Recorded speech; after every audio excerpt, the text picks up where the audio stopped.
Bismillahirrahmanirrahim. Assalamualaikum warahmatullahi wabarakatuh. Salam. Alhamdulillah wa bihi nasta'in ala umuri dunya waddin. Assalatu wassalamu ala asyrafil anbiya wal mursalin amma ba'du. Alhamdulillah rabbil alamin, teman-teman sekalian. Eh, Senang sekali saya bisa menyapa lagi, bisa ngobrol lagi di sini dalam rangka mempertajam atau menambah wawasan kita keilmuan tentang keislaman. Nah, kali ini kita akan berbincang tentang salah satu topik yang paling banyak diperbincangkan dan yang banyak ditunggu di dalam momen bulan Ramadan, yaitu tentang um, malam Lailatul Qadar. Nah, kita kedatangan narasumber. Tamu saya sore ini adalah uh, Kiai Ayang Utriza Yakin, PhD. Beliau adalah mengajar di Belgia saat ini. Kemudian tokoh pemikir yang banyak banyak memberikan konsultasi atau komentar-komentar di media sosial. Saya kira penting kalau teman-teman berselancar di media sosial, di Twitter, di Instagram. Saya kira akan banyak mendapatkan opini-opini dari Yai Ayang Utriza Yakin. Nah, sore ini kita akan bicara apa? Sore ini kita akan bicara tentang tema yang paling penting tadi saya bicarakan adalah soal malam Lailatul Qadar. Sebetulnya bagaimana malam Lailatul Qadar itu dipersepsi, dimaknai. Para sarjana muslim saya kira banyak meneliti tentang malam Lailatul Qadar ini karena banyak sekali pertanyaan-pertanyaan mengenai itu. Lalu kemudian saat yang sama juga ya kita tahu bahwa ini juga menyita perhatian para sarjana barat. Nah, kita ingin tahu bagaimana sebetulnya malam ini dimaknai oleh para sarjana muslim, lalu bagaimana sarjana barat juga memaknai malam Lailatul Qadar ini. Kayang, waktunya saya persilakan sekitar 15 sampai 20 menit. Setelah itu kita akan menjawab pertanyaan dari teman-teman. Silakan. Bismillahirrahmanirrahim. Assalamualaikum warahmatullahi wabarakatuh. Waalaikumsalam warahmatullahi wabarakatuh. Alhamdulillah bidzikrihi yatma'innul qulub wa bifadlihi wa rahmatihi taghfirud dhunub. Asyhadu an la ilaha illallah khaliqul ma'bud wa asyhadu anna sayyidina Muhammad 'abduhu wa rasuluhu shadiqul maw'ud. Allahumma salli wa sallim wa barik ala sayyidina wa syafi'ina wa nabiyyina Muhammad wa ala alihi wa ashabihi wa atba'ihi ahli sidqi wal wafa. Allahumma anfa' bima 'allamtana wa 'allimna ma yanfa'una wa zidna 'ilman warzuqna fahman. Walhamdulillahi 'ala kulli hal. Allahumma arzuqna fahman nabiyyin wa hifdzal mursalin wa ilhamal malaikatil muqarrabin, amma ba'du. Pak Direktur Nur Khalis Majlis Society, Dr. Muhammad Razi, Fakhrul Razi, para hadirin hadirat di dunia maya, wabil khusus di Instagram yang dirahmati Allah, pada kesempatan sore waktu Indonesia Barat ini atau pagi hari waktu Eropa atau tengah malam waktu Amerika.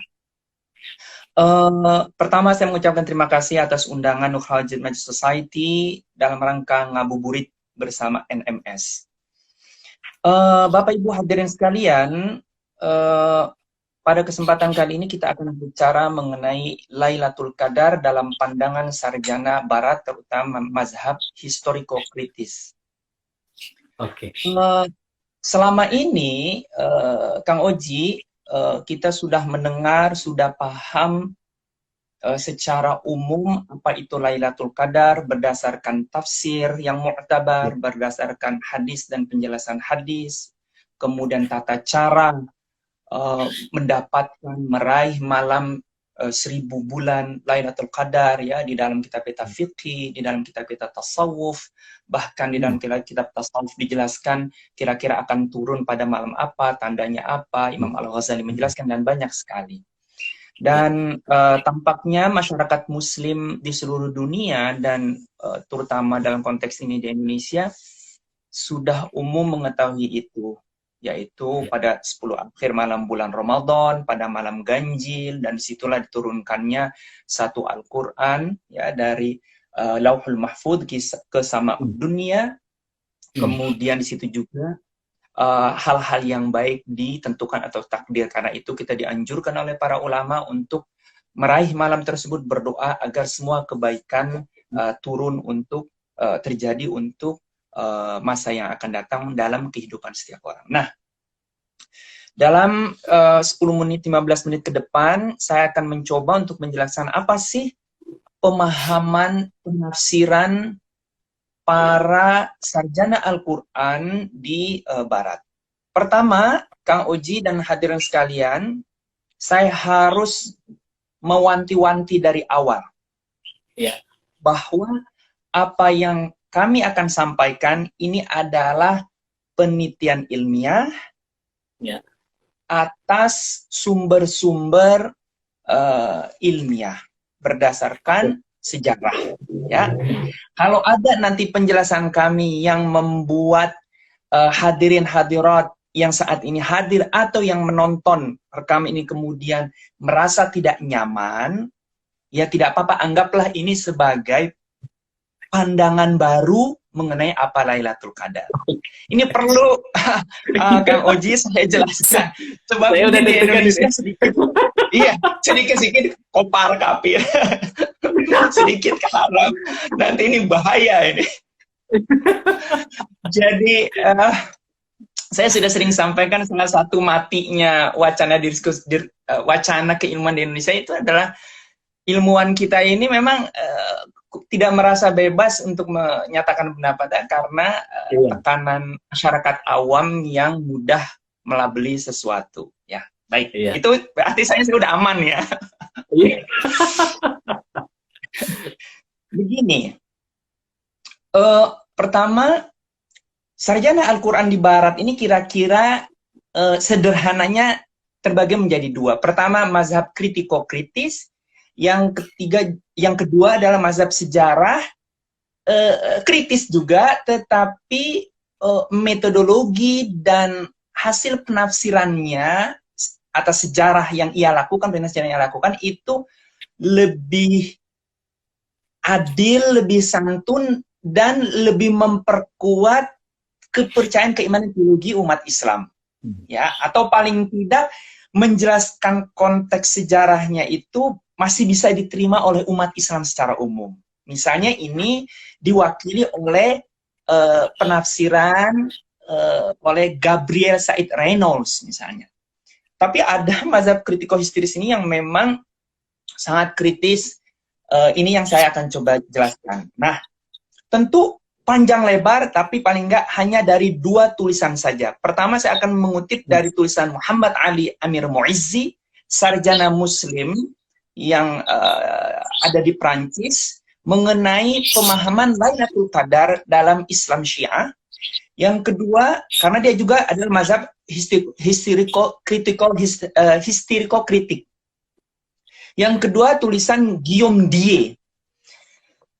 Saya perlu jelaskan bahwa tahun kemarin baru terbit satu kajian Al-Quran yang luar biasa dahsyat, yaitu Le Coran des Historiens, Al-Quran para sejarawan, 3 jilid besar berjumlah sekitar 5.000 halaman. Sumbangsi dahsyat terkini. Nah, di dalam sini dibahas salah satunya Lailatul Qadar oleh Profesor Guillaume Die. Guillaume Die seorang sarjana Al-Quran berkebangsaan Belgia, mengajar di sini, Universitas Libre de Bruxelles. Ya, beberapa kali kami bertemu. Nah, berdasarkan tulisan dia yang merangkum kira-kira tulisan-tulisan para sarjana Barat terhadap Lailatul Qadar. Itu pengantar yang kedua. Ini baru pengantar kedua aja udah 10 menit nih, Kang Oji. Terus saja. Yang ketiga kita langsung masuk. Pertama, saya mau bagaimana sih yang dipahami oleh umat Islam Syiah berdasarkan sejarawan Muslim Muhammad Ali Amir Muizzi. Bagi Ali Amir Muizzi di dalam karyanya La Nuit du Qadar, Malam Qadar, dans les anciens aspects de l'imamologie du décimen 15e. Ya, ini tulisannya. Di dalam artikel yang luar biasa bagus ini dia menjelaskan bahwa Lailatul Qadar yang dipahami Islam Sunni adalah turunnya roh malaikat, ya. Kemudian Nabi Muhammad Al-Qur'an diturunkan dari min lauhil mahfud ila sama'id dunya, ya. Terus yang kedua adanya tadi takdir qadar amr, Ya, penjelasan amr. Amr ini yang menjadi perdebatan. Apa itu amr? Amr itu adalah keputusan-keputusan, ketentuan-ketentuan yang baik yang akan terjadi pada masa yang akan datang untuk kehidupan pribadinya, sesuatu peristiwa yang terjadi di dunia kira-kira. Tapi yang menarik dalam penafsiran Islam Syiah ya adalah bahwa bukan saja turunnya Al-Quran dari Lauhul Mahfuz sama'id dunya dan amr, tetapi juga kira-kira gini, bisikan pemberitahuan Allah melalui para imam-imam suci dalam Islam Syiah. Nah, ini harus hati-hati nih. Jadi kira-kira pada malam Lailatul Qadar itu keturunan-keturunan Ahlul Bait ya, Ahlul Bait Nabi Muhammad, zuriat Rasulullah sallallahu alaihi wasallam, imam-imam suci di Syiah ini itu mendapatkan ilham, mendapatkan ilmu pengetahuan langsung dari Allah ya ke dalam hatinya mengenai apa yang akan terjadi. Nah, sebetulnya apa yang dijelaskan oleh Muhammad Ali Amir Muizzi ini bukan sesuatu yang mengagetkan kalau kita mengkaji ilmu tasawuf. Ya, ilmu tasawuf itu ada tarikat, ada sufi. Para sufi itu menerima ilmu pengetahuan itu melalui mukasyafatul qulub, hati yang terbuka. Jadi Allah yang memberikan semua, termasuk apa yang akan terjadi. Yang kemudian kita sebut para wali, para aulia. Ya, jadi sebetulnya nggak ada praktis penjelasan Muhammad Ali Amir Muizzi ini, ya, tidak begitu mengagetkan karena kita bisa menempatkannya dalam kerangka ilmu tasawuf para aulia. Ya kan, para wali itu bisa mengetahui, karena itu ada istilah dalam bahasa Jerman, weruh sadurunge winara. Ya, itu bahasa Jerman tuh ya. Jadi mengetahui sebelum satu peristiwa terjadi. Nah, kira-kira itu sederhananya, ringkasnya dari sejarawan Muslim Syiah Muhammad Ali Amir Muizzi. Kita tidak akan masuk ke dalam karena persoalan itu. Sekarang bagaimana pendapat sarjana critical historic mengenai ini? Yang pertama,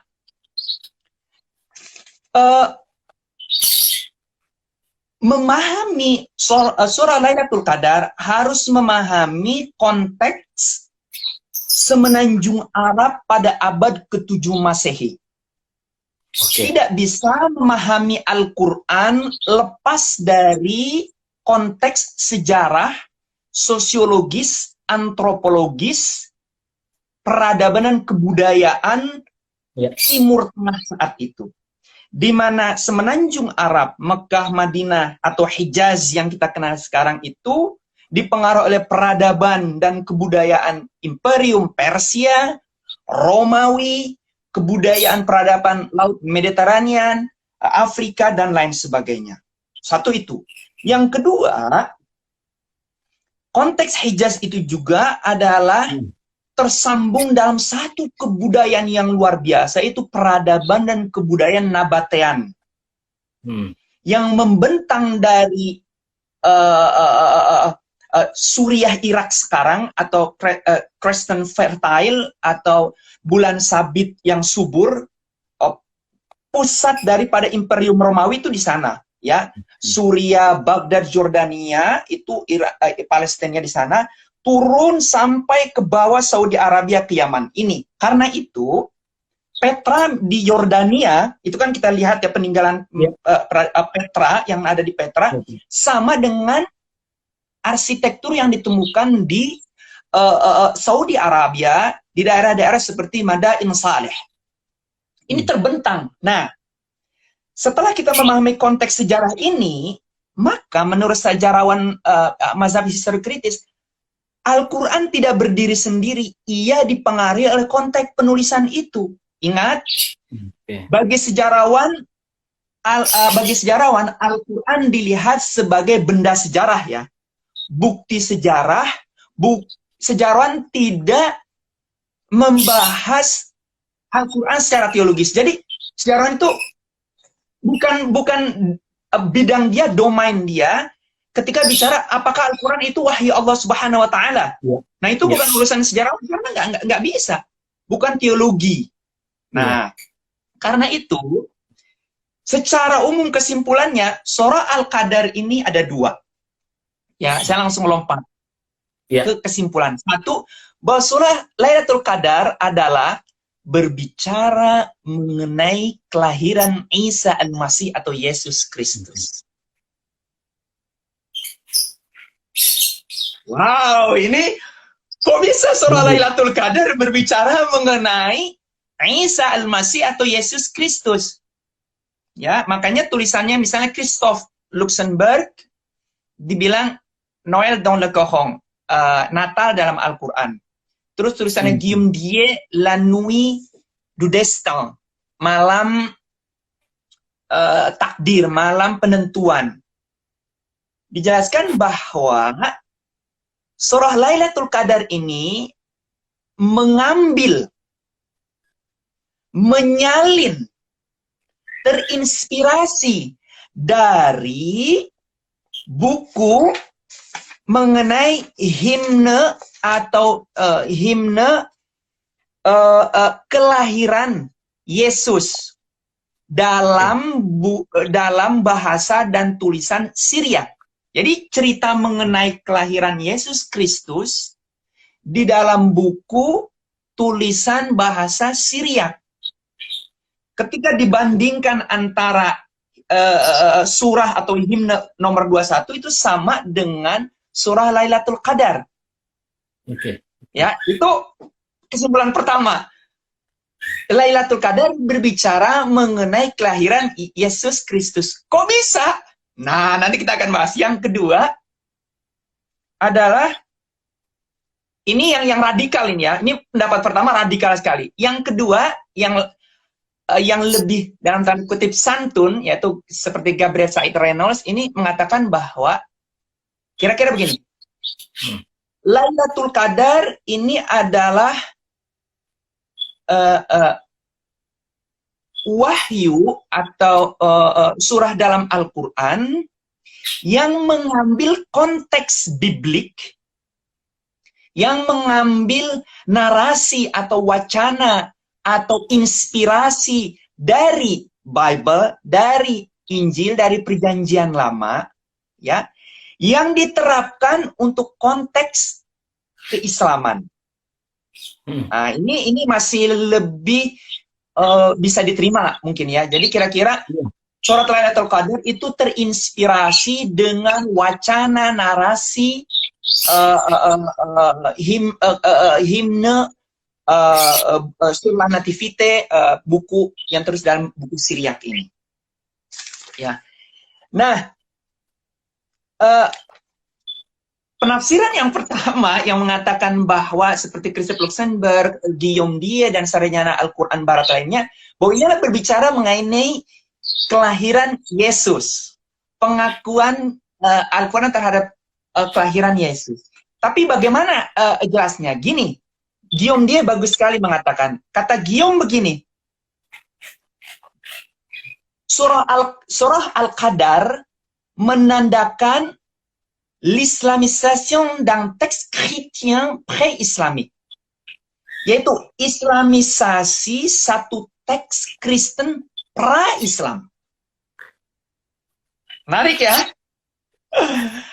Kalau Gabriel beda. Kalau Guillaume Die, Luxemburg, dan grupnya, golongannya mengatakan bahwa ini adalah islamisasi teks Kristen pra-Islam. Berarti islamisasi teks Kristen sebelum abad ke-7. Jadi apropriasi Islam terhadap teks-teks biblik Kristen, terutama Syriak, oleh pengarang Al-Quran. Para sarjana tidak mengatakan bahwa God atau Dieu, Allah atau Tuhan pengarang, tidak. Tapi para sejarawan Barat menulisnya adalah author, pengarang atau penulis. Ya. Nah, kalau masa kritiko-kritik tadi Guillaume Die, ini masih pendapat ya, Guillaume Die nih. Oke. Guillaume Dia ini adalah mazhab kritis yang radikal. Iya, oke. Ya, bahwa surah Al-Qadar ini berbicara mengenai kelahiran Yesus Kristus, Iya, oke. Isa Al-Masih, karena ar-ruh di sana, ruh itu tidak dipahami sebagai malaikat dan para ruh-ruh itu, tapi ruh di situ adalah Isa Al-Masih, karena disebutkan Roh Kudus. Oke. Ya, dari situ kemudian Guillaume Die menyimpulkan bahwa sesungguhnya Lailatul Qadar ini adalah teks Kristiani pra-Islam yang diislamisasi. Oke. Nah, oke. Ini mungkin yang lebih mengagetkan bahwa dalam struktur ayat Inna anzalnahu fi Lailatul Qadar sampai terakhir, ternyata beberapa kata menurut Guillaume Die dan sarnya lain itu ada yang ditambahkan, Pak Uji. Oke. Jadi ada yang ditambahkan, misalnya katanya menurut Die itu kullu amr, ya, tanazzalul malaikatu warruh, inna anzalnahu fi lailatul qadr wa ma adraka ma lailatul qadr khairan min alfi syahr, tanazzalul malaikatu warruh fi min kulli amr. Min kulli amr, ya, min kulli amr ternyata menurut dia itu adalah l'interpolation, penambahan oleh penyalin berikutnya. Ini satu hal yang tidak bisa akan diterima secara keimanan oleh kita umat Islam, kan? Jadi ditambah gitu. Sebentar, saya mau ngecas sebentar sambil ngecas. Nah, saya lanjutkan ya. Ini adalah tambahan. Mungkin akan ditanya, kenapa ada penambahan? Iya. Karena untuk membuat bunyi. Bisa Ya. terdengar, Kang Manji? Ya. Bisa saya lanjutkan? Bisa. Mengapa ada min kulli amr? Kulli amr ini sebagai tambahan. Karena katanya, pertama, untuk memberikan rima yang indah. Dalam puisi Saja Prosa itu kan kalau di belakang ada AR, misalnya kayak Inna anzalnahu fi Lailatul Qadr, R kan? Wa ma adraka ma Lailatul Qadr, R. Wa ma adraka ma Lailatul Qadr khairum min alf syahr.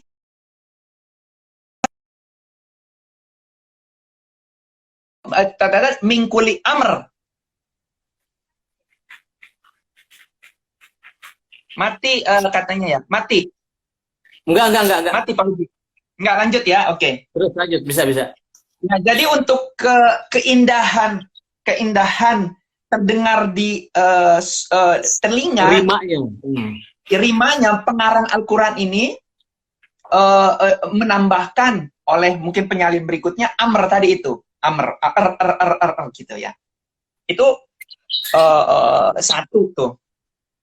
Terus inna anzalnahu, hu di situ. Inna anzalnahu, sesungguhnya kami menurunkan hu. Hu ini kan kita meyakini sebagai Al-Qur'an ya. Iya. Tetapi bagi mereka bukan. Enggak jelas. Hu di situ merujuk kemana? Ini mazhab kritis ini adalah jumlah yang tidak lengkap. Jumlah ghairu kamilah. Jumlah ghairu mufidah. Jadi kok di awal sudah inna anzalnahu, sesungguhnya kami menurunkannya. Nyanya hu ini, domir ini, kembalinya kemana? Kan di awal kalimat. Iya. Ya kan, we God bisa menurunkan hu-nya kemana?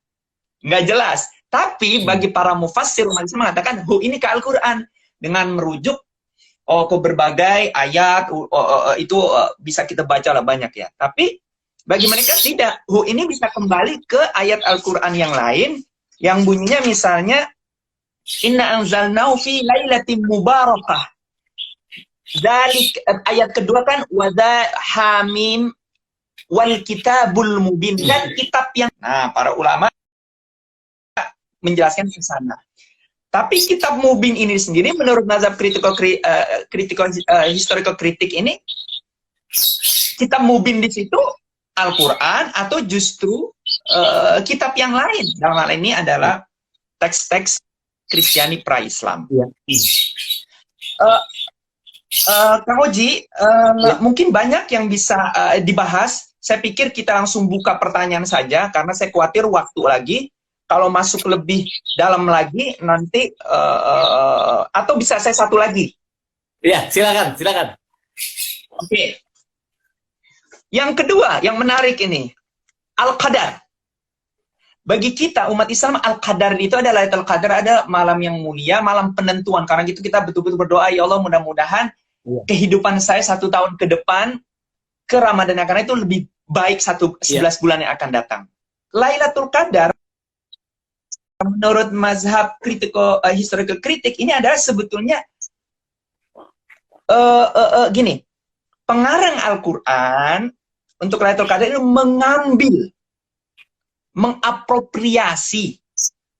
mengambil konteks perayaan tahun baru pra-Islam. Oke. Menarik ya. Lailatul Qadar itu berarti adalah malam tahun baru, kira-kira gitu. Dasar sekali ya.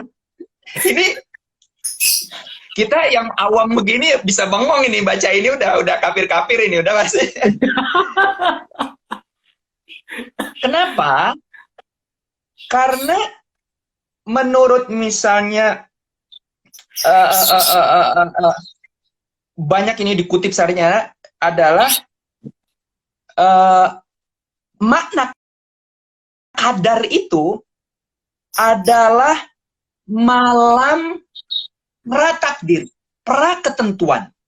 Ternyata Nicholas Sinai, sarjana Al-Quran berkebangsaan Jerman, itu menunjukkan Qadar itu adalah terkait dengan peristiwa perayaan orang-orang Mekah pra-Islam, kira-kira dalam menyambut tahun baru bagi mereka. Penentuan takdir atau penentuan hal-hal keputusan yang baik bagi hidupnya itu dianggap sesuatu yang malam yang baru bagi dia. Maka disebut Lailatul Qadar. Ya. Saya akan baca teksnya biar valid ya.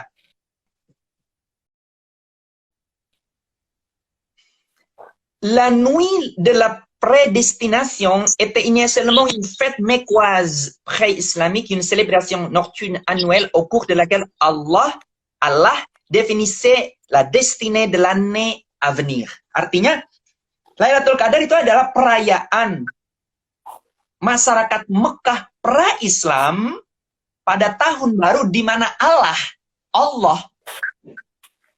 atau Allah itu saya harus jelaskan ya, Kang Oji, Allah atau Allah itu adalah nama Tuhan sebelum datangnya Islam, yang diambil oleh Islam sebagai nama rujukan Tuhan kita. Ya. Jadi Allah itu sudah ada sebelumnya, Allah itu. Bahkan patungnya ada. Saya kalau ngajar di Hands dalam mata kuliah Introduction to Islam, pakai PowerPoint, saya tunjukkan ini. Ada, ya. Jadi Allah di situ atau Allah atau bagaimana bacanya saya kurang tahu, Allah atau Allah ini menentukan kehidupan 1 tahun ke depan. Ya. Apa saja. Nah, ide ini diambil kira-kira untuk Lailatul Qadar konteks Islam ini. Tapi ini bisa masuk akal bagi kita umat Islam secara teologi bahwa Lailatul Qadar itu adalah satu kelahiran baru bagi kita kan. Bahwa Ramadan itu kan Idul Fitri, betul. Terlahir kembali suci, karena di Lailatul Qadar kita merayakan sesuatu yang baru agar hal-hal yang baik terjadi.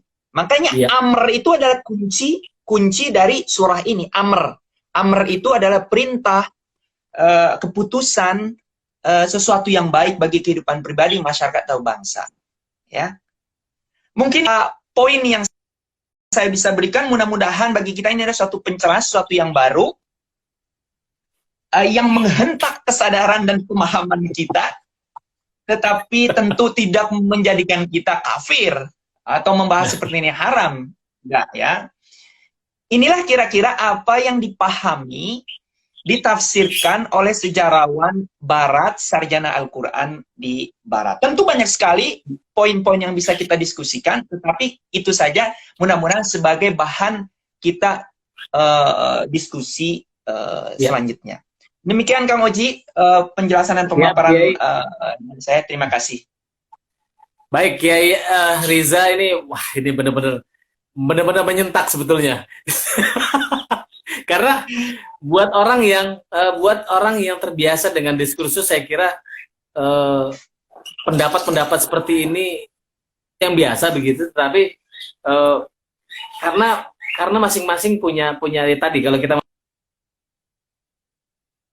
memahami sebagai orang punya perspektif masing-masing soal peristiwa itu, ya itu kita harus pahami itu. Jadi memahami orang itu memang rada hati-hati. Nah, ini apa yang disampaikan oleh Kiai Riza pada sore hari ini adalah seluruh bentuk pemahaman Barat tentang Lailatul Qadar. Ini sungguh baik. Silakan nanti saya akan undang teman-teman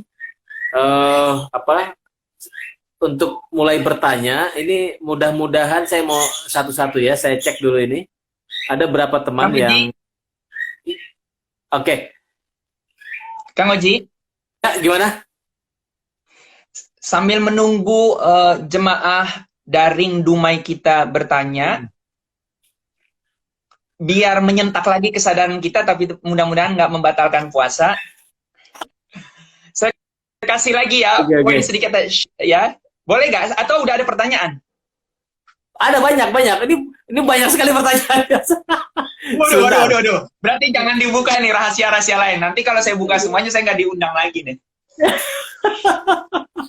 Oke, siap. Ini banyak sekali pertanyaan karena penasaran ya, karena sesuatu tafsir yang baru didengar. Maksudnya bukan tafsir, perspektif yang baru didengar tentang Lailatul Qadar. Ini menarik karena bahwa Islam adalah kelanjutan dari Yahudi dan Kristen atau dari sebelum itu, iya, kita memahami itu. Jadi Islam itu nggak berdiri sendiri, tapi tafsir tentang ini menarik. Jadi silakan nanti ini saya akan pilih ininya. Pertanyaan teman-teman sebentar. Oke. Dari Fadlan, ada apakah Kristen di Semenanjung itu sepakat soal malam kelahiran Kristus? Mengingat banyak sekali sekte Kristen pra-Islam seperti Arianisme yang dianut oleh pendeta Buhaira yang bertemu Nabi. Itu satu. Oke, saya mau masuk ke mungkin ada sebentar. Nah, ini dia dari Subhan Saleh. Subhan Saleh ini teman kita di Pulau Mandar. Menurut riwayat yang saya dengar bahwa di malam Lailatul Qadar Allah membanggakan manusia pada para malaikatnya. Terus Tuhan yang banggakan itu apa? Sebentar, ini pertanyaannya gimana ini? Menurut riwayat yang saya dengar, malam Lailatul Qadar Allah Subhanahu wa taala membanggakan manusia kepada. Oke. Terus yang Tuhan banggakan itu apa? Nah, kira-kira itu. Yang Tuhan banggakan itu apa dari manusia? Oke, ini saya mau masuk lagi.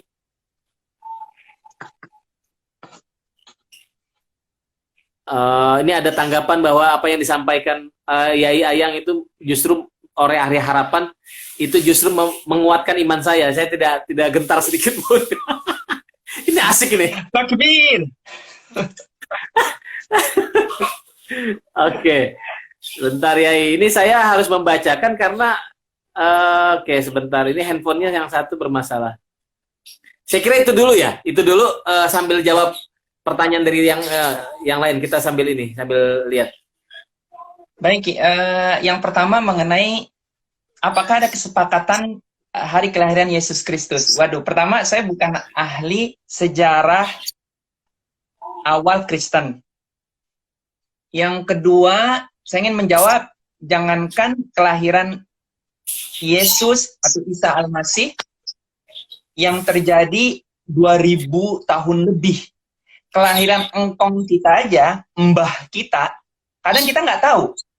Iya. Jangankan engkong, ayah saya aja yang udah hampir 80, itu orang tuanya saat disuruh buat akte kelahiran, ditanya oleh mungkin sekarang pegawai kelurahan, jawabnya nenek saya itu bilang begini, oh si Ipul tuh lahir saat pohon itu tumbuh segini. Kalau saat pohon itu tumbuh, bayangkan ayah saya coba saat pohon tumbuh. Jadi itu baru 70 tahun yang lalu. Yang melahirkan ayah tahu itu tanggal berapa. Itu nenek saya di Riau, Pekanbaru. Apalagi ini Isa Al-Masih Yesus Kristus 2000 tahun lalu. Tidak ada sampai sekarang pemufakatan tanggal berapa Yesus Kristus lahir. 25 Desember, 6 Januari, 1 Januari berdasarkan denominasi Kristiani. Itu perdebatan dan bagi mereka itu nggak jadi persoalan. Tapi karena itu saya, yang ketiga, betul bahwa di Timur Tengah ini banyak aliran Kristennya. Bukhaira itu kemungkinan besar adalah Kristen Nestori. Nah, gini, perpecahan umat Kristiani terjadi setelah 2 konsili, terutama konsili Kaldemian pada abad ke-5, 400 sekian. Yang harus menatur atau apa sih posisi Yesus Kristus manusia, Tuhan, setengah manusia, setengah Tuhan, itu perdebatan. Nah, tapi konsili Kaldemian menentukan bahwa Yesus adalah Tuhan, tapi pada saat yang bersamaan mewujud menjadi manusia. Nah, ada Kristen-Kristen yang tidak mengakui, di antara lain adalah Nestorian. Bagi Kristen Nestorian adalah Yesus itu kira-kira sederhananya seperti Nabi. Ya, karena itu Bukhaira, pamannya Siti Khadijah, menurut versi ortodoksi Islam Sunni bahwa Nabi Muhammad diramalkan akan menjadi nabi karena memang Kristen Nestorian ini sangat dekat dengan Islam. Tapi Kristen-Kristen yang tidak menyetujui konsili Kaldemian ini itu dianggap kalau dalam bahasa fikihnya zindik atau heretic. Atau bukan lagi orang Kristen. Dianggap heretik. Bukan orang Kristen lagi ya. Heretik, bukan orang Kristen. Ya. Tapi kita nggak akan bahas ini panjang lebar. Jadi sederhananya Bukhaira ini kemungkinan bagian daripada Kristen Nestorian yang tidak dianggap oleh umat Kristen arus utama. Nah, gitu ya. Itu yang pertama. Yang kedua, Tuhan di dalam beberapa kitab tafsir yang dibaca oleh penanya, di situ mutabahim bikumul umam ya. Saya membanggakan umatnya. Apa yang dibanggakan? Saya tidak tahu. Saya tidak tahu. Jawaban nomor 2, saya tidak tahu. Agar saya tahu menjawabnya, saya harus baca kitab-kitab tafsir. Karena tadi kan bilang tafsir. Apa? Mutabahim bikumul umam. Maka saya harus merujuk di kitab-kitab tafsir, baik kitab kuning maupun kitab putih. Jawabannya saya berandai-andai nih, Pak Uji. Saya berandai-andai. Mungkin apa yang dibanggakan oleh Tuhan adalah rencana dan keinginan Tuhan terhadap manusia untuk mewujudkan misi keilahian, misi ketuhanan, yaitu kemanusiaan, tali asih, kasih sayang, dan lain-lain. Yang Tuhan tahu bahwa manusia bisa mewujudkannya, ia bangga terhadap malaikat yang hanya patuh beribadah, mahdoh atau ritual saja. Ini saya berandai-andai. Oleh karena itu, Tuhan atau Allah sangat sedih di malam Qadar ini, umatnya ribut. Masuk gereja boleh, nggak masuk gereja boleh. Ceramah di gereja boleh, masuk. Waduh, ini Allah ini pusing ya Allah, orang Indonesia ini. Astagfirullah. Ya. Karena Allah, Tuhan ini sudah membuat agenda jauh lebih mulia dari perang karena persoalan pilihan politik, ya Allah, di mesin politik luar biasa, ya Allah ya Rabbi. Jadi ini kita sedih sekali. Tuhan ini betul-betul mungkin sedih sekali melihat umat Islam Indonesia ini. Oke. Nggak beranjak dari hal-hal yang remeh-temeh, ya ampun. Elon Musk udah meluncurkan roket ke angkasa, berbicara mengenai wisata ke luar angkasa, kita ribut di situ-situ aja. Saya nggak habis pikir betapa mundurnya peradaban dan kebudayaan umat Islam, wabil khusus Indonesia. Kiai, ini ada pertanyaan yang lebih spesifik ini dari Fadlan. Fadlan bertanya tentang ada yang mengatakan ada yang mengaitkan dengan Al-Qadar itu dengan Al-Furqan, dengan kata Furqan. Furqan itu ditafsirkan sebagai hari di saat perang Badar. Apakah ada kaitannya dengan perang Badar dengan turunnya Al-Qur'an tadi, Kiai? Ya, lagi-lagi ini kan penafsiran dan ikhtilaf perdebatan di dalam tradisi umat Islam. Justru pada kesempatan kali ini kita mencoba untuk tidak membahas apa yang sudah ada di dalam kitab-kitab tafsir, hadis, tasawuf, fikih, atau perdebatan yang sudah ada. Salah satunya ya di dalam kitab-kitab tafsir. Di dalam kitab tafsir itu salah satu perdebatan bahwa inna anzalnahu kembali kepada Al-Furqan, dan kemudian tadi oleh penanya Fadlan dijelaskan apakah ini ada kaitannya atau enggak segala macam. Ini salah satu lagi-lagi perdebatan di dalam tubuh umat Islam. Ya, sore ini saya ingin membawa yang lain justru, yaitu apa sih yang dipahami oleh sarjana Al-Quran Barat terhadap Laila kan Lekohong Deustorian, Quran para sejarawan Barat memahami itu. Nah, apakah ke Al-Furqan pada pertangan Badar dan lain-lain? Lagi-lagi itu perdebatan umat Islam di dalam tubuh para ulama Islam, ya. Dan kita bisa merujuknya ke kitab-kitab tafsir. Untuk mengatakan jawabnya iya atau tidak, saya harus baca lagi. Kemungkinan, seingat saya membaca itu, iya, salah satunya ada perdebatan itu. Tapi untuk pastinya lagi, saya harus membaca kitab-kitab tafsir mengenai perdebatan fiha, ha itu juga. Fiha itu kemana? Haknya itu. Itu perdebatan lagi. Di kalangan mufassir saja. Ha itu kan berarti dhamir untuk ghaib mu'annas. Orang pertama. Pada umumnya mufassir menjelaskan itu Lailah Mubarakah, surat ayat yang lain. Lailatul Mubarakah, yaitu malam yang penuh keberkahan, dan itu diyakini sebagai Lailatul Qadar. Gitu. Oke.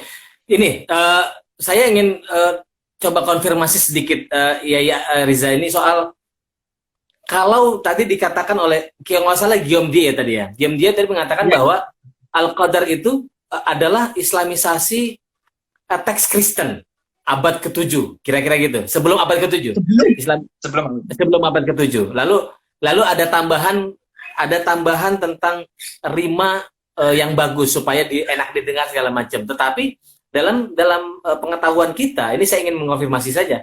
Dalam pengetahuan kita memang dalam seluruh teks-teks Al-Qur'an itu memang kata-katanya atau firman-firman itu selalu hasilkan rima yang bagus, enak didengar dan lain sebagainya dengan kata-kata yang bagus. Dan banyak juga sarjana barat yang mengatakan bahwa kelebihan di dalam Al-Qur'an adalah dia punya bacaan yang enak dibaca itu dengan runut, jadi kayak pantun gitu. Jadi gimana dengan pendapat ini? Iya, itu salah satu penjelasan oleh Guillaume Die dan sarjana lainnya bahwa mingkuli amr itu sebetulnya tambahan, tadi saya bilangkan interpolasi untuk membuat surat itu berirama indah. Nah, tapi yang menariknya adalah perdebatan baik di kalangan mufassir muslim sendiri, apa sih makna amr, maupun di kalangan pengkaji Al-Quran di Barat, apa sih amr itu. Menariknya, Christoph Luxemburg menjelaskan bahwa amr itu diambil dari bahasa Syriak memra, yang artinya himne. Ya, kalau yang kita pahami kan adalah himne itu semacam nyanyian yang bernada sedih ya, gitu. Ya, apa ya bahasa Indonesia himne? Yaitu himne. Tapi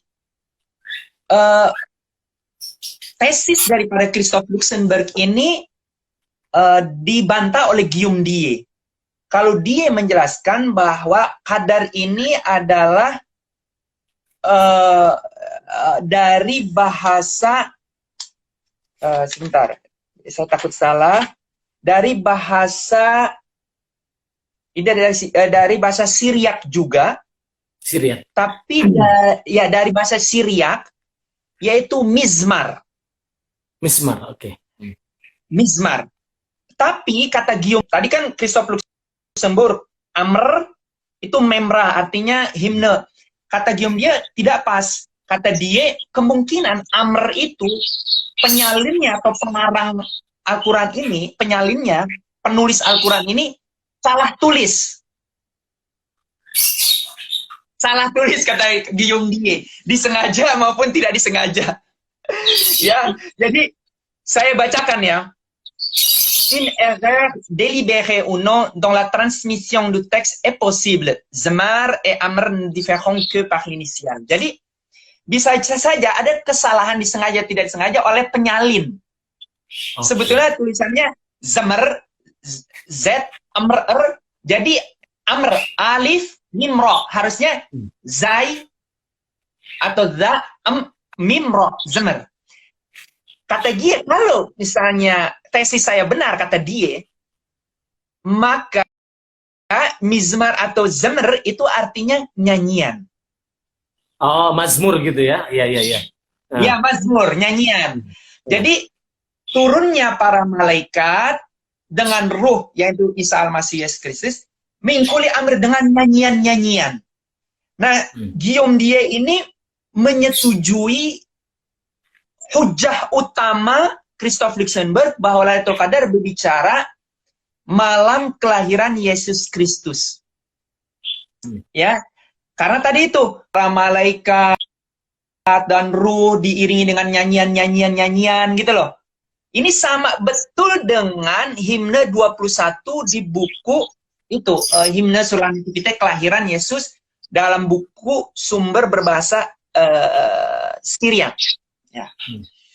Menariknya lagi, Kang Oji, di Al-Quran ini katanya itu tanazzalu. Ya. Tanazzala. Sebentar. Tanazzalul malaikatu warruh fiha biidni rabbihim min kulli amr. Tanazzalu turun. Ya. Tanazzalu, perbaiki saya kalau saya salah, ini kan masdar atau noun atau kata benda turunnya malaikat. Tapi Christoph Luxemburg mengajukan bacaan yang lain. Ini menarik dan agak pas nih dengan apa yang diyakini oleh umat Islam. Dia bilang jangan tanazzalu, jangan menggunakan masdar, tapi tunazzilu dengan fi'ilul mudhari muannats karena malaikah kan, nazzala yunazzilu, ya kan, dari wazan fa'ala yufa'ilu. Jadi tunazzilu. Siapa tunazzilu? Siapa yang menurunkan dan apa yang diturunkan? Tunazzilul malaikatu. Malaikatu menjadi fa'il. Malaikat menurunkan. Waruh dan ruh juga menurunkan apa? Amr. Nah, malaikat ini menurunkan perintah-perintah sesuatu yang kebaikan. Oke. Terlepas bahwa bacaan dari pengajuan bacaan baru oleh Christoph Luxemburg dengan Mushaf Utsmani tanazzalu, tapi bagi saya ini masuk akal. Mengapa? begini, kan kita mencari nih Lailatul Qadar, kan kita ya Allah tiap malam kita bisa dapetin Lailatul Qadar gitu ya. Karena kita yakin kalau doa kita terkabul, maka kebaikan akan terjadi pada kehidupan kita di masa yang akan datang, ya. Betul, betul. Karena itu malaikat menurunkan, tunazzil malaika menurunkan, ya. Opo amr di ujung ayat. Apa amr? Yaitu amr di sini adalah kabar baik, bon shows, yaitu kabar-kabar baik. Masuk akal ya? Iya, iya, iya. Ya, mungkin itu, Kang Uji. Oke, ini ada yang mengonfirmasi, Kiai Riza, ini ada penjelasan soal Al-Qadar sebagai malam Kristus di buku Le Quran Seminari Komentari Kolaboratif, bukan? Ini dari Fadlan. Ya, betul. Salah satunya itu betul sekali. Berarti Mas Fadlan ini punya akses cukup baik nih ke kajian-kajian Al-Quran di Barat. Betul. Salah satunya itu buku disunting oleh Mehdi Aziz, Guillaume Die, dan Gabriel Said Reynolds, dan satu lagi lupa saya namanya. Dan Mehdi Aziz ini teman saya di satu fakultas di sini. Diterbitkan oleh De Gruyter, tapi buku itu hanya komentar-komentar dan sangat tipis. Kalau mau tahu pandangan secara menyeluruh, itu ada di buku Le Coran des Historiens jilid ketiga. Tapi ada beberapa artikel yang sangat menarik kalau mau mengetahui lebih jauh. Pertama, tulisan Guillaume Die sendiri yang berjudul La Nuit d'Estaing dalam bahasa Prancis. Kemudian tulisannya Christoph Luxemburg dalam bahasa Jerman, sudah ada dalam bahasa Inggris. Kemudian ada tulisan dari sarjana Jerman Lohmann Theodor dalam bahasa Jerman, Die Nacht Al-Qadar, Malam Al-Qadar. Übersetzung und Erklärung von Surah. 97, 98, lupa saya. Ya, jadi ada artikel-artikel yang para sarjana Barat ini mengkaji mengenai khusus Lailatul Qadar. Nah, menariknya untuk mengetahui lebih jauh, memang bisa bahasa Arab itu mutlak harus, bisa bahasa Inggris juga, tapi itu nggak cukup. Harus bisa bahasa Perancis, dan jujur saja saya merasa saya punya kemewahan tersendiri bisa mengakses bahasa Prancis dan bahasa Jerman. Mohon maaf, saya bukannya sombong, Ji, tapi ini membuat iri, ya. Iya. Kajian-kajian Islam dalam bahasa Prancis itu kayaknya luar biasa, dan saya betul-betul merasa mewah sekali bisa mengakses semua buku-buku dalam bahasa Prancis dan tentunya Jerman. Oke. Di atas perdebatan, di luar perdebatan tentang apa namanya tadi tafsir atau penafsiran atau pemaknaan baru oleh para sarjana Barat, ini ada yang bertanya soal dari Amalia Muhammad. Ini bicara tentang bisa nggak hakikat Lailatul Qadar itu diidentik lebih ke impact bahwa laku puasa itu akan membawa kita pada Lailatul Qadar yang secara harfiah itu adalah malam penentuan, gitu, Kiai. Betul sekali. Kalau dari pandangan umat Islam, saya selalu dalam konteks saya sebagai penutur agama, saya selalu menjelaskan kepada jemaah bahwa kita ini kan kadang salah kaprah. Sholat jarang, kadang ya, kemudian puasa juga ya begitu aja, puasa tapi hoax juga, fitnah juga. Tapi giliran Lailatul Qadar, harus dapat Lailatul Qadar, meraih Lailatul Qadar. Kesannya Lailatul Qadar tuh akan menghampiri dia. Dia nggak tahu bahwa hatinya kotor, pikirannya kotor. Jadi bukan dalam arti 10 hari, terutama hari-hari ganjil, nggak ngapa-ngapain, jikir. Enggak, Lailatul Qadar juga tahu siapa yang bersih hatinya, siapa yang kotor hatinya, siapa yang tulus hatinya, siapa yang busuk hatinya, siapa yang munafik kuadrat, siapa yang tulus. Lailatul Qadar tuh tahu. Jadi ya kebaikan itu harus muncul dari diri sendiri setelah laku puasa tadi, betul bagi penanya. Bagus, benar, maka dia mencoba meraih malam mulia itu. Dengan sendirinya dia akan meraih malam mulia itu. Apa ciri-ciri orang yang dapat Lailatul Qadar? Ya. Gampang saja, setelah Ramadan kehidupannya semakin baik, atau kata orang Jepang semakin belangsak. Belangsak ini bahasa Jepang artinya itu apa ya, Bang Haji? Pokoknya ancur-ancuran lah gitu. Nah, itu dia. Apakah kehidupannya secara pribadi keluar makin baik? Apa saja pekerjaannya, pasangannya, anaknya, karirnya semakin baik atau semakin tidak baik? Kalau seandainya kehidupan kita 11 bulan yang akan datang semuanya menjadi baik, bukan berarti baik di sini kemudian harus berhasil sukses semuanya, tidak. Tapi secara batin, secara sikap, secara akhlak, secara hati. Dia semakin baik gak menjadi manusia? Dia semakin tepal salira gak? Semakin tenggang rasa gak? Semakin rasa kemanusiaannya lebih dikedepankan gak melihat perbedaan misalnya? Dia semakin santun gak dalam bicaranya? Apa sebaliknya? Hatinya semakin kotor, busuk, munafik, domba berbulu serigala, kemudian bicaranya kasar, menyebarkan fitnah, kabar bohong, berbicara itu asal aja, baik di dunia nyata maupun di dunia maya, goblok dan kata-kata kasar sekalian ya, kebun binatang keluar, isi kamar mandi keluar, bagian tubuh keluar, semuanya keluar. Apakah dia akan menjadi seperti itu? Kalau ada orang setelah Ramadan menjadi semakin buruk dan jahat hatinya, pikirannya, perilakunya, sikapnya, tutur katanya, penglihatan, pendengarannya di dunia nyata dan dunia maya, yakinlah puasanya tidak diterima, tidak diterima, dia tidak mendapatkan Lailatul Qadar, dan sebaiknya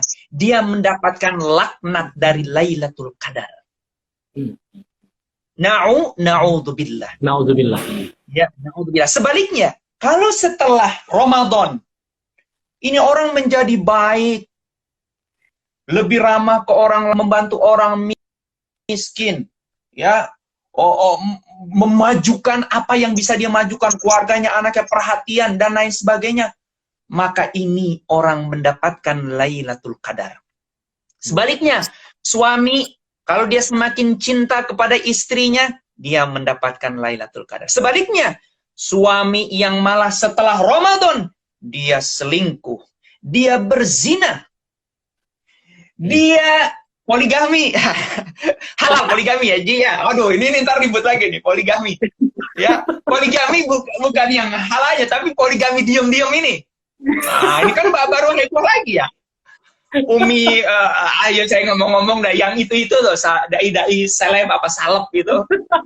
Ternyata ketahuan sudah banyak istrinya. Atau ketahuan korupsi, maling duit rakyat, macam-macam lah. Kalau setelah Ramadan justru dia semakin jahat, buruk, jelek, maka puasanya, saya hakul yakin, tentu saya bukan Allah, tapi paling tidak secara tasawuf, puasanya, zakatnya, Lailatul Qadarnya, mungkin secara fikih diterima, ya, mungkin secara fikih diterima, tetapi secara tasawuf, maknanya secara spiritual batin tidak ada maknanya apa-apa. Oke, saya cek lagi, ada sebetulnya ada beberapa pertanyaan, tapi apa sudah dijawab sebetulnya. Tadi soal malam Lailatul Qadar itu, malam Lailatul Qadar dengan sebaik-baiknya. Terus yang kedua, penjelasan dan pencerahan bagi yang mendapatkan keutamaan Lailatul Qadar itu seperti apa. Tadi disampaikan sama Kiai Riza sudah. Lalu kemudian sebetulnya agamanya Nabi Isa itu apa? Saya kok merasa Nabi Isa Islam. Oke. Itu. Terus satu lagi, ini Q&A action, saya bacain semua. Selalu kemudian dari Dice Design malam Lailatul Qadar itu peristiwa astronomis atau pencapaian spiritual seseorang? Itu yang terakhir, silakan mungkin rangkum saja dengan, tapi karena ada beberapa tadi yang saya kira sudah disinggung sama Kiai Riza, ini mungkin bisa yang belum saja yang di ini. Baik. Pertanyaan terima kasih besar kepada yang dipresentasikan, tetapi memang kebanyakan orang penasaran soal Lailatul Qadar di dalam perspektif yang sudah ada. Ya, saya akan jawab karena juga memang itu salah satu apa yang kita bagian daripada keahlian kita, atau memang itu yang selalu kita bahas, nggak ada masalah sama sekali. Apa agama Nabi Isa? Oh, bagus sekali. Nabi Isa ini orang Yahudi. Ya, okay. Nabi Isa ini orang Yahudi. Nabi Isa ini ada agamanya agama Yahudi. Tapi dia membawa pesan-pesan Tuhan yang baru. Oke. Ya, yang baru,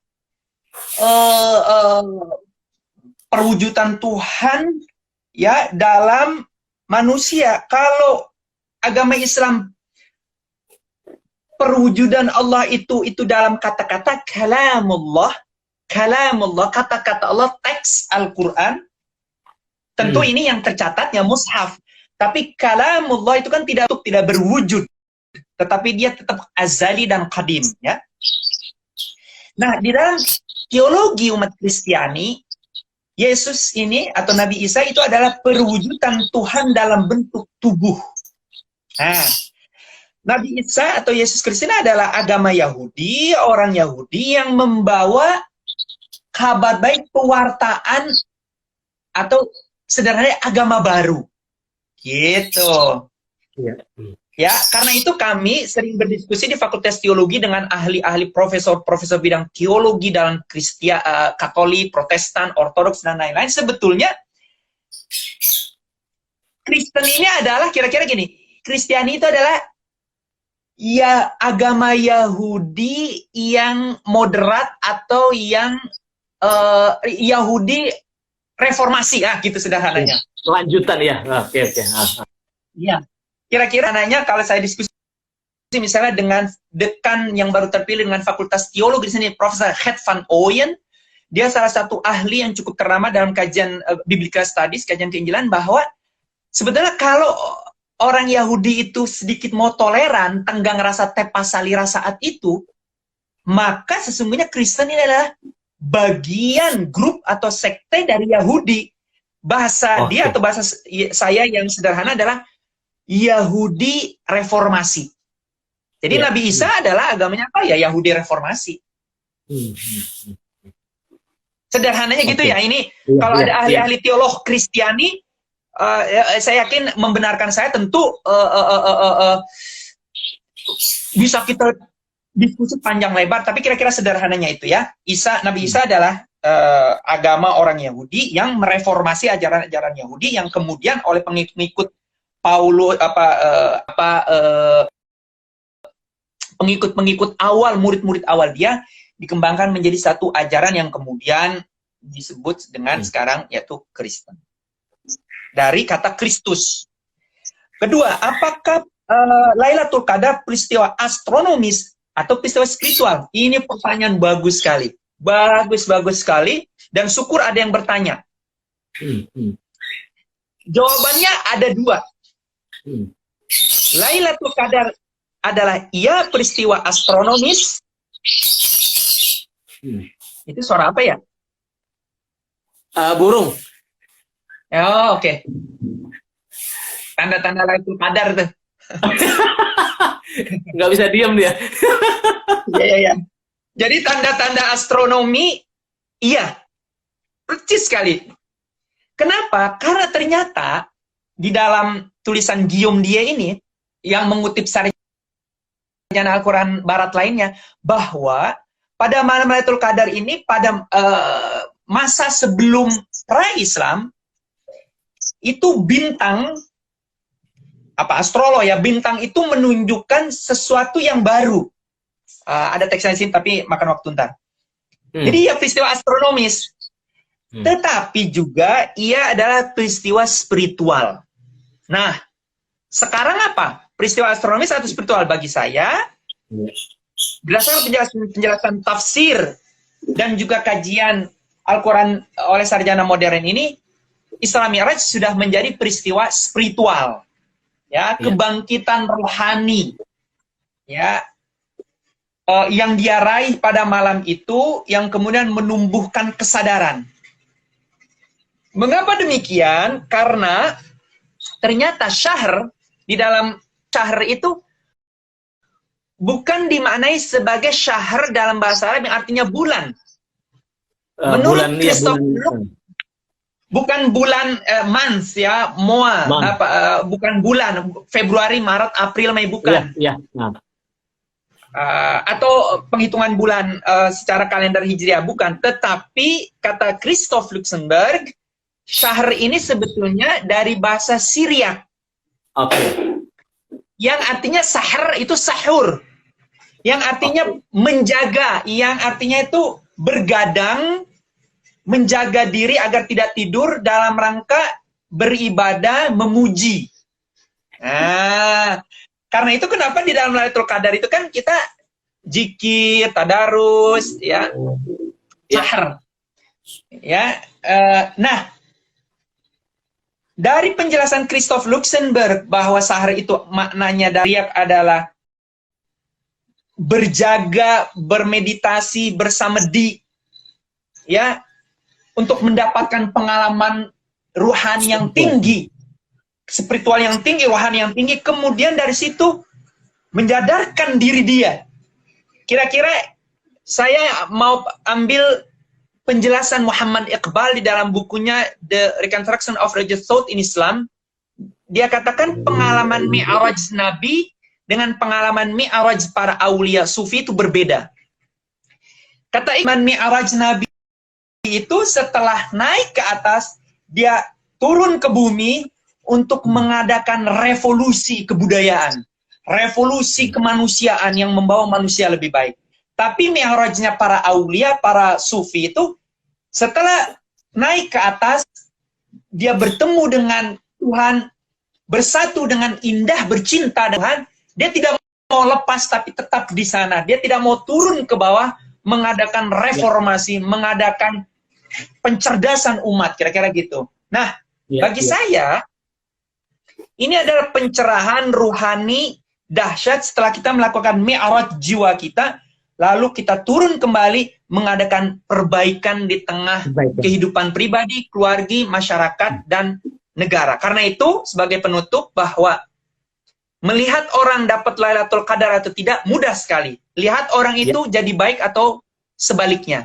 Kalau menjadi baik, pikirannya, tutur katanya, penglihatannya, pendengarannya, semuanya, di dunia nyata dan dunia maya, baik, dia dapat Lailatul Qadar.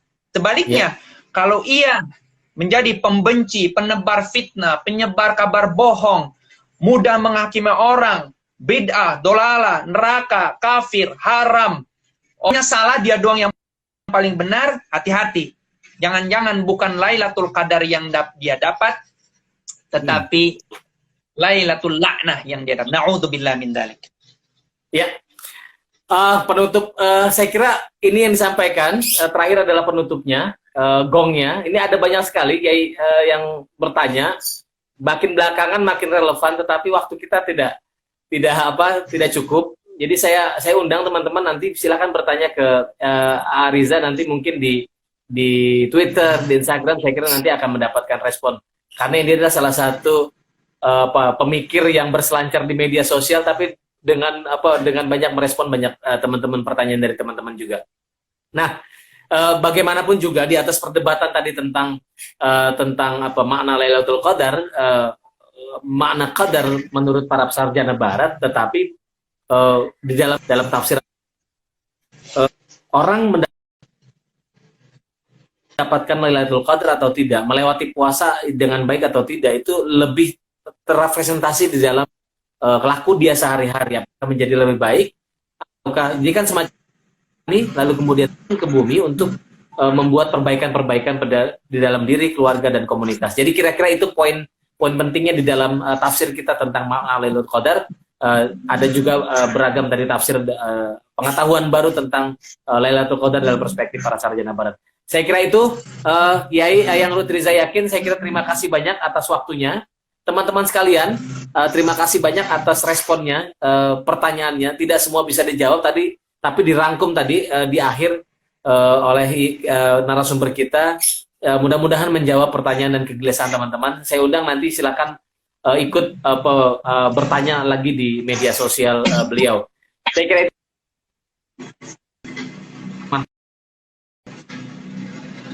Besok kita akan kembali lagi jam 4 bersama Kiai Ulil Absar Abdallah. Besok tentang membentang pandangan Al-Ghazali untuk manusia modern. Terima kasih. Wassalamualaikum warahmatullahi wabarakatuh. Terima kasih. Assalamualaikum warahmatullahi wabarakatuh. Terima kasih, Haji. Makasih Kak.